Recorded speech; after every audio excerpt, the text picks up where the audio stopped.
La contingencia va más allá de los titulares. Son las conversaciones que importan en 4 cabezas. La promesa de Radio 13C es discutir la reforma de pensiones con todos los puntos de vista. Ayer estuvimos con Cecilia Cifuentes en este micrófono, que era la mandatada por la UDI para trabajar en la comisión, en la mesa técnica. Y hoy día estamos con Paula Benavides, que es economista, que la convocó el Partido Socialista, directora de Espacio Público. Paula, muchas gracias por estar acá.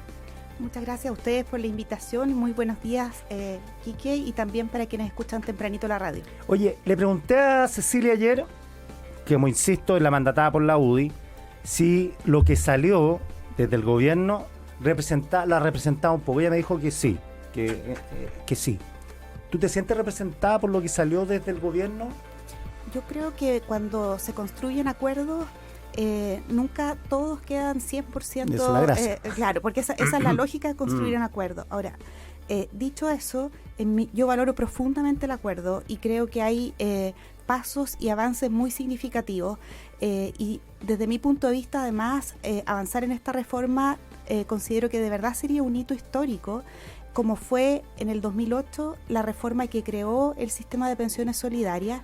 Aquí por fin estaríamos logrando fortalecer nuestro pilar contributivo, que hace más o menos 10 años venimos discutiendo respecto de este pilar donde cotizamos, digamos, los trabajadores, y se ha venido debilitando en lugar de fortalecerse. Recordemos los 3 retiros de fondos que tuvimos en el camino. Claro. Entonces sería realmente un hito histórico, considerando además que es el tercer intento después de 2 gobiernos que han intentado reformarlo. Ya, si tú tuvieras que hacer un resumen de los cambios más fundamentales que van a incorporarse al sistema de aprobarse este proyecto, ¿qué nos dirías? Bueno, en primer lugar, el aumento de la tasa de cotización de cargo del empleador de casi 7 puntos, que es algo bastante considerable si pensamos que desde que se creó el sistema tenemos la misma tasa de cotización de 10. Claro. Entonces es un 70% más grande lo que estamos creando. La OCDE es 20, ¿no?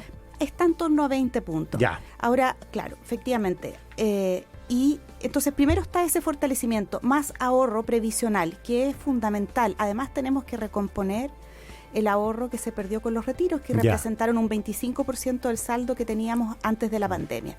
En ese momento los fondos de pensión estaban en torno a 81 puntos del PIB, hoy día están en 63 puntos del PIB todavía. Ese fue el deterioro que tuvimos, y ese es un deterioro no porque nos interese simplemente tener un fondo grande de pensiones, sino que se traduce directamente en pensiones más bajas, en tasas de reemplazo más bajas, que es lo que motiva en verdad toda esta discusión. Entonces está el aumento de la cotización con cargo al empleador. Claro. Eso no es algo que teníamos, ¿verdad?, en el sistema, todo era de cargo del trabajador salvo el SIS. Segundo, se fortalece la solidaridad.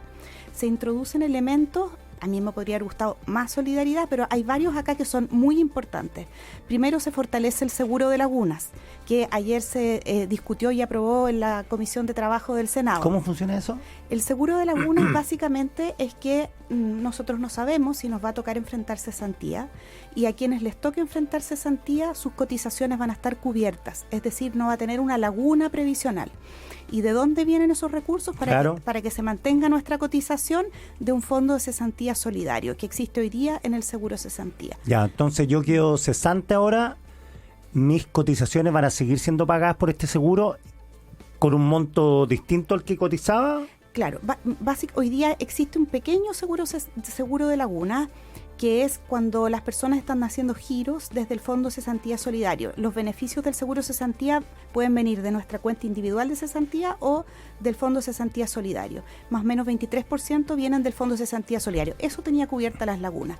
En cambio, el 70%, otro 70%, cuando hacemos giros del seguro cesantía de la cuenta individual, no estaban cubiertos. Y ahí se calcula respecto del beneficio que uno recibe. Ya, eso es nuevo. En solidaridad. Segundo, la compensación para cerrar brechas de género, producto del efecto que tienen nuestras pensiones, la mayor expectativa de vida de las mujeres, ¿cierto? Lo que se ha llamado el bono tabla, que no es un nombre muy claro, ¿verdad? No, bono tabla me encuentro horrible. Por las tablas de vida, ¿verdad? Y esa mayor expectativa de las mujeres. Pero esto básicamente debiera generar un efecto en torno a un 11% en las pensiones de las mujeres. ¿En qué periodo de tiempo? No recuerdo exacto la transición que tiene. Pero luego. Es luego, exacto. Ya, no es que estemos hablando 15 años más. Esto es para todas. Ya. Lo que no me recordaba exacto si entra en vigencia al tiro el primer día de publicada la ley.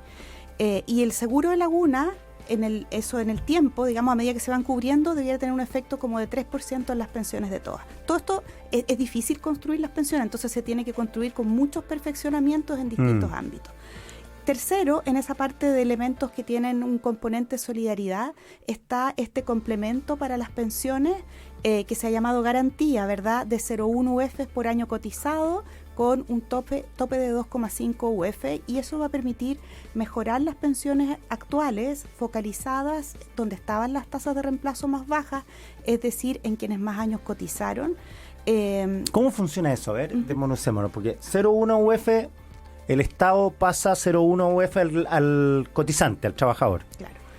Depende de qué, cuando hablan de 20 años, ¿de qué se trata? Perfecto, de los requisitos, ¿cierto? Ya. Entonces, aquí, para este beneficio de la garantía, el proyecto de ley contempla requisitos. Yo tengo una opinión media crítica de esa parte, de cómo quedaron los requisitos. El beneficio 0,1 UF por año cotizado. Imaginemos a alguien que cotizó 20 años, 20 por 0,1, 2 UF, o sea, casi 80,000 pesos de beneficio. Eso al bolsillo, al aumento de su pensión, de inmediato. Mensual, exactamente. Entonces, harta plata. Es harto. Y llega hasta 2,5 UF el tope que tiene el beneficio. Entonces, este beneficio hay que cumplir dos requisitos. Es un requisito. En el caso de las mujeres se pide un mínimo de 13 años de cotización. ¿Continua? No, continua, discontinua a lo largo de su vida. Perfecto. 13 años que yo he cotizado, puedo acceder al... Claro. Y para el hombre, 20 años. Entonces, una de las cosas que a mí personalmente me preocupa, y espero que en el diálogo que todavía queda a lo mejor se pueda evaluar, es que esto genera una discontinuidad muy grande, porque, por ejemplo, alguien que cotizó 19 años, esa persona no recibe garantía, porque no cumple el requisito un hombre, no cumple el requisito de los 20, y su vecino, que cotizó 20 años, sí recibe 2 UF. Entonces, la diferencia es demasiado grande para que las personas entiendan por qué a uno sí le toca el beneficio de 2 UF y al otro, que cotizó casi lo mismo, que tuvo la misma trayectoria laboral, recibe 0. Y en el caso de las mujeres, de los 13 años, es un beneficio que excluye a muchas mujeres. Excluye aproximadamente un 46% de las mujeres, porque tenemos densidades de cotización mucho más bajas. Que no van a recibir esos 80,000. No lo reciben. Y en el caso de los hombres, el requisito de 20 deja fuera el 32% de los hombres, porque los hombres cotizan mucho más que nosotros. Entonces queda un beneficio que excluye mucho más a las mujeres, y por otro lado que tiene algunas discontinuidades que yo creo que son no deseables. Ahora estoy pensando en una persona que tiene, por ejemplo, 50 años hoy día, pensando que la propuesta se va a aprobar en un plazo hasta marzo. Esa persona, si no cotizó ya los 20 años, cotizó, por ejemplo, 5, ya no llega. No llega. No. Y eso también puede disminuir los incentivos a cotizar, ¿verdad? Porque en el fondo no voy a lograr llegar a porque uno de 30, los 20. Una persona de 35, claro, si se ordena, dice, ya, voy a tener 80,000 pesos más si cotizo, que es un buen incentivo, claro, pero los que ya están dentro y no llegan, ya no llegan, pero no sé el número de esas personas. Por eso yo creo que vale la pena que esto se mire un poquitito, y a lo mejor se pueden calibrar mejor estos parámetros de requisitos para evitar estas cosas que comentábamos, de aumentar brechas de género, de que hayan discontinuidades que son poco deseables. Ahorita, esto es un incentivo claro, primero que nada, a la formalización, o sea, y a la cotización sin laguna. Claro, porque es un beneficio que hace un reconocimiento a las cotizaciones, ¿cierto? Porque es 0,1 UF por cada año cotizado. Entonces es muy directo para las personas. Cada año adicional que coticen es premiado con 0,1 UF. Y eso harta plata para el fisco, ¿eh? Este beneficio, claro, podemos hablar después de la parte de los costos y la parte de financiamiento. Claro, hay un aporte fiscal ahí asociado. Redondeo la idea que me habías preguntado, porque me quedaba un elemento de las cosas importantes que están incluidas, y es la parte de la industria. Porque aquí estamos hablando de el aumento del ahorro, de los beneficios que van a haber, elementos de solidaridad, y está la parte de la industria. Y en la parte de la industria, un cambio sustantivo para mí es poder avanzar en la licitación de parte del stock de los afiliados, como se ha planteado, y generar un mecanismo de competencia importante para hacernos cargo de que tenemos altas comisiones y altas utilidades, Aquí hay, creo que hacer un reconocimiento significativo a los aportes que ha hecho el economista Salvador Valdés, que hizo estudios muy importantes dando bases para hacer todos estos análisis. No les cae bien a la AFP Salvador Valdés. Pero yo creo que Salvador Valdés aportó con un trabajo muy serio, con mucho dato, con mucho análisis, que ha servido de base. No es bolchevique. Exactamente. Y entonces está esta licitación, pero junto con eso hay otros cambios que se han destacado menos. Porque uno puede decir, mira, pero esta licitación solo se enfoca en precio, en que disminuyan las comisiones, pero nos importan mucho las rentabilidades, ¿cierto? Bueno, el proyecto de ley tiene toda una modernización del régimen de inversión que lo simplifica. Hoy día tenemos una estructura que tiene muchos límites en la ley. Para que la AFP invierta. Entonces, poco flexible para adaptarse a cómo va cambiando el mundo de las inversiones. Y aquí hay toda una simplificación con un fortalecimiento institucional. También está el cambio, que ahí quedaron ayer en la comisión revisándolo, de los multifondos a los fondos generacionales. Y se va a establecer este esquema de premios y castigos en relación por desempeño, ¿verdad? En relación a una cartera de referencia. Entonces, hay varios cambios para competencia, para bajar comisiones y también para tener un entorno que favorezca mejor la rentabilidad y seguridad de los fondos. Claro, esos son los elementos centrales, en mi opinión. En la práctica, las comisiones bajas repercuten que uno tenga mejores pensiones, te cobran menos. Bueno, al disminuir las comisiones aumenta el salario líquido, porque nos descuentan hoy día las comisiones desde el salario líquido. Pero eso es súper importante también, porque es el sueldo de las personas, ¿no es cierto?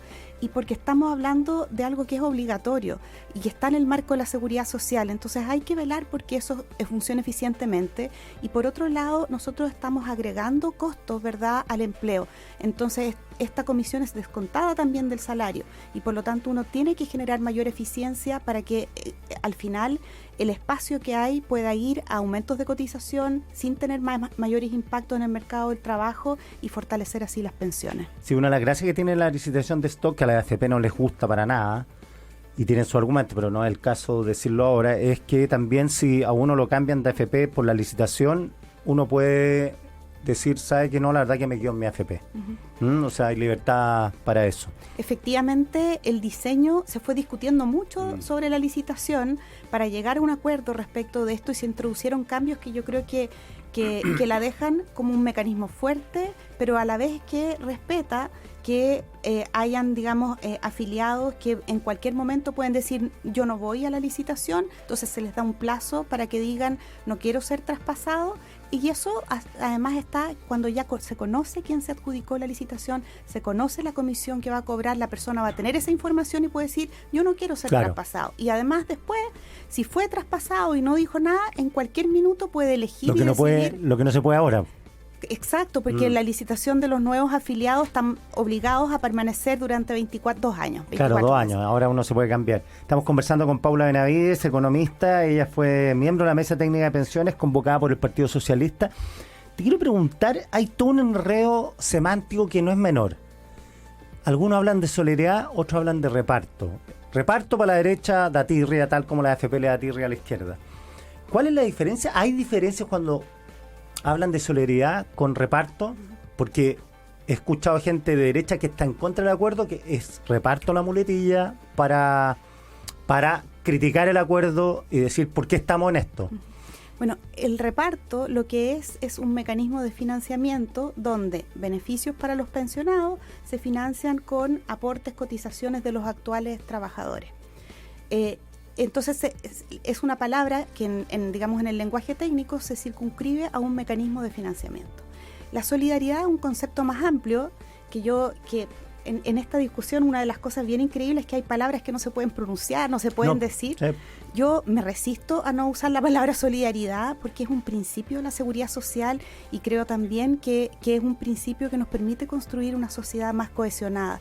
Y además la solidaridad tiene que ver para mí esencialmente con que en nuestra trayectoria vital a lo largo de nuestro ciclo de vida enfrentamos muchos riesgos. Y si los enfrentamos individualmente, ¿verdad?, no nos va a ir bien. Entonces hay riesgo que colectivamente enfrentarlo aumenta el bienestar de todos. Y la solidaridad tiene que ver con eso. Entonces, por ejemplo, en salud, cuando uno paga una cotización de salud, bueno, si a uno no le toca enfermarse, hay recursos ahí que contribuyeron para otro. Y cuando a uno le tocó una enfermedad, bueno, hay otros que también ayudaron a ese financiamiento. Y aquí en pensiones tenemos poquitos espacios de solidaridad, porque casi todo es individual, lo que hace que al final enfrentamos mucho riesgo en la pensión que vamos a recibir, porque todo el riesgo recae en uno. Entonces, por ejemplo, el seguro de Laguna es solidario, claro, es un seguro. ¿Por qué? Porque al que le tocó estar cesante recibió un aporte que es solidario, de un fondo solidario, y que nos cubrió, pero ex ante uno no sabe a quién le va a tocar eso. Y eso pareció el seguro de cesantía actual, por lo menos. Exacto, Claro. porque viene de ese mismo fondo. Claro, que lo paga el empleador también. Exactamente. La compensación de la brecha de expectativas de género también tiene elementos de solidaridad, que no se castiga a la mujer porque tiene una mayor expectativa de vida. Entonces son elementos que enriquecen, en mi opinión, nuestro sistema de pensiones, y que en ese sentido nos aportan a tener un sistema también más resiliente. Me preguntan acá si este 0,1 es universal o es solo para ciertos quintiles. Es universal con los requisitos que conversamos de 13 Ya, años. o sea, lo mismo si uno tiene una muy buena pensión, igual va a recibir la plata, y si tiene una baja pensión, igual va a recibir la plata. En la medida en que haya cumplido con los requisitos de años, Claro. años cotizados, ¿cierto? Ya. El tema de la AFP estatal, que también es un tema complejo, ayer circuló una minuta que no se sabe de dónde viene, pero que hablaba de la posible participación del Estado en el negocio. Y eso irritó a la centro derecha y a la derecha. Lo que conversaron ustedes, ¿está la posibilidad de esa? Bueno, en el proyecto de ley y en el acuerdo no está incluido. Ya. Eso es lo más importante. Tampoco fue una recomendación en la mesa técnica que nosotros Pero tampoco dimos. está excluido. Bueno, es que uno nunca... No se puede excluir. Digamos, las cosas no quedan escritas en piedra y en el futuro habrán otras legislaturas y habrán eventos. Eso se llama democracia. Y eso, efectivamente, entonces uno no puede decir que nunca más Claro, se van a cambiar en por la los vida próximos las 100 cosas. años no vamos a cambiar nada. No, es imposible. Entonces, yo creo que por eso, más que enredarse con esa discusión, es qué es lo que contiene el acuerdo en esta materia. Y el acuerdo lo que contiene es un mecanismo de licitación que es importante, ¿verdad? También incluye una facultad para que el Instituto de Previsión Social pueda participar en lo que se llama como administración de cuentas. ¿Qué es la recaudación, no? La administración de cuentas tiene que ver con también el registro digamos, de las cuentas individuales, Ya. como todo el back office. Toda la información ahí. Toda la información, etcétera. Y en ese sentido está esa autorización, pero no es imperativo, no es que digamos, está establecido como una obligación, sino que está facultado y puede ser subcontratado por alguna entidad, una misma FP si se quisiera. Como el seguro de cesantía. Para cumplir esa función. El famoso préstamo. También es un tema, muchas dudas, no me van a devolver la plata, cómo me la van a devolver, por qué me sacan plata a mí, si yo podría tener esa plata con una rentabilidad mejor, cuánto me van a poner de interés, todo eso. ¿Cómo funciona ese préstamo? Sí, ahí yo me resisto a usar la palabra préstamo. Ya, está bien. Ahora el nombre que le pusieron igual es enredado, es O sea, aporte reembolsable. con no sé, rentabilidad protegida. no, es una cuestión que es un trabalengua. Hay otros nombres en el proyecto que no me los voy a aprender. El del nombre del fondo no lo Que gana es saber quién le pone los nombres. Exacto. Quién es el padrino, quién lo bautizó, pero en fin, Sí. ya. ¿Cómo funciona el aporte con rentabilidad? El aporte con rentabilidad protegida. Bueno, entonces, desde ahora aporte. Eso. Se genera esta cotización al Seguro Social de 2,5%, por un lado, que eso va a permitir financiar el bono tabla y va a permitir... también ahí se incorporan los elementos del seguro invalidez y sobrevivencia. Y aparte de eso, se destina este aporte con rentabilidad protegida de 1,5% durante una transición. Ya. Y este aporte en el fondo ingresa al fondo y hay un registro que reconoce estas cotizaciones de las personas y que además las respalda en títulos. Y en títulos que pueden después destinarse únicamente para ser, digamos, constituir la pensión de esa persona. Ya, de la persona que prestó a un plazo de tiempo X, que es su jubilación, va a recibir el reembolso de esa plata que prestó. Claro, de este aporte que él hace a este que aportó, para no hablar de este aporte que hace al fondo, se le reconoce, se le respalda en un título, en un bono, y esto después es incorporado en su cuenta a medida que ya después se pensiona, con una rentabilidad protegida que está vinculada con la rentabilidad de los bonos de tesorería en UF. Ya. Y eso además incluye una garantía del Estado para el respecto del pago de ese bono. Ya, y esto cuando yo me jubile, voy a recibir la plata que presté. Si me jubilo en 10 años más, voy a recibir la plata que presté por 10 años y los que están entrando al mercado laboral van a acumular... No, porque tiene un límite, ¿no? Esto va a durar 30 años, ¿no? En total, sí. Si mal no recuerdo, la última, lo que ingresó en el proyecto es 20 y después tiene 10 años que son decrecientes que se va eliminando de 0,15 en 0,15. O sea, 1,5 menos 0,15 menos 0,15. Claro, y después esa plata que uno prestaba pasa directamente a la capitalización individual. Exactamente. Ya, o sea, durante... 30. Una generación completa, claro, los que están entrando al mercado laboral tienen 35, esos se van a jubilar con 65, van a alcanzar los 30 años y después ya, chao. Claro, es algo es un mecanismo transitorio. Ya, eso es importante. Y además con una garantía del Estado y además respaldado en títulos.